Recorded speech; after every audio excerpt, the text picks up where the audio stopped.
రామ్ నారాయణ్ రామ్. హిందూ మత దేవుళ్ళు, పాస్టర్లు, మదర్సాల గురువులు వీరు ఏం చదువుతారు? వీరి భవిష్యత్తు ఏమిటి? ఏమీ లేదు. ఎందుకంటే ఇవన్నీ మనుషులు సృష్టించిన విద్యలు. వీటిని నేర్చుకున్న తర్వాత భవిష్యత్తు ఉండదు. చాలా మంది ముస్లిం పిల్లలకు మంచి విద్యనిచ్చారు. ఆ తర్వాత వారు డాక్టర్లు అయ్యారు. ఈ రోజుల్లో ప్రజలను మోసం చేయడం చాలా సులభమని చాలా మంది భావిస్తారు. ప్రజలను మోసం చేసి లాభం పొందాలని చూస్తారు. కానీ అలాంటి ఆలోచన కలిగిన వారు మరిచిపోవద్దు. ఈ రోజుల్లో ప్రజలు చదువుకున్నారు, తెలివిగలవారు. అందుకే వారిని మోసం చేయడం అంత తేలిక కాదు. అల్లా కూడా తండ్రే, భగవంతుడు తండ్రే, అందరూ ఒక్కటే. కాబట్టి అందరూ కలిసి ఉండాలి. సన్యాసులకు డబ్బు ఎక్కడి నుంచి వస్తుంది ఎవరికీ తెలియదు. కానీ ఈ డబ్బు పేదలను దోచుకుని తెచ్చినదే. భగవంతునితో మాట్లాడటానికి ఎవరూ మధ్యవర్తుల అవసరం లేదు. కానీ పూజారులు, మౌలవీలు, పాస్టర్లు మధ్యవర్తులుగా మారతారు. ఒకరి తల్లిదండ్రులు మరణిస్తే ఆచార్యులు మధ్యవర్తులుగా మారి పూజలు చేస్తారు. కానీ ఇది అవసరం లేదు. మనం మన తల్లిదండ్రులను మనమే పూజించవచ్చు. ప్రతి మతంలోని మత గురువులు దీనిని డబ్బు సంపాదించే మార్గంగా మార్చుకున్నారు. భగవంతుడు మరియు భక్తుడి మధ్య ఎవరైనా ఉండే అవసరం ఏముంది? ఇవే ప్రజలను విడదీస్తున్నాయి. ఒక ముస్లిం వ్యక్తి అనారోగ్యంతో పడి రక్తం అవసరమైనప్పుడు ముందు తనకు వచ్చే రక్తం హిందువునిదా, ముస్లిం వారిదా అని చూసుకుంటాడా?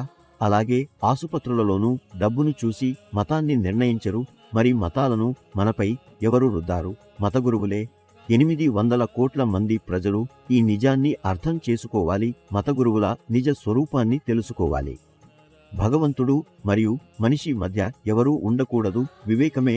మన తల్లిదండ్రులు, పూజారులు, మౌలవీలు, పాస్టర్లకు అవసరం లేదు. మనం మేల్కొని మన హక్కుల కోసం పోరాడాలి. మీరు ప్రకృతి ప్రకారం నడిచినట్లయితే మీ జీవితం మారిపోతుంది. ఈ భూమిపై ప్రతి మనిషి ఒకటే. కానీ మనుషులే అనేక మతాలను సృష్టించి ప్రజలను విడదీశారు. ప్రతి మనిషి తన మత బంధనంలో మునిగిపోయి తన స్వార్థాన్ని మాత్రమే చూస్తున్నాడు. కానీ మన మహాగురు బాలక్ బ్రహ్మచారి జీ చెబుతున్నట్లు అత్యంత గొప్ప మతం ఆకాశమే. అందులోనే ఈ ప్రపంచం ఉద్భవించింది.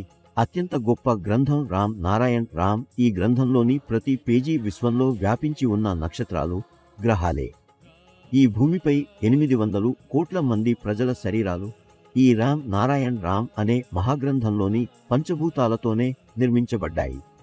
భూమిపై మనిషికి, జంతువులకు, చెట్లకు సమాన హక్కులు ఉన్నాయి. మనం ఏ పని చేయాలనుకుంటే మనసుతో, వివేకంతో ఆలోచించాలి. మనస్సు, చైతన్యం, అంతరాత్మ, వివేకం మనకు మార్గదర్శనం చేస్తాయి.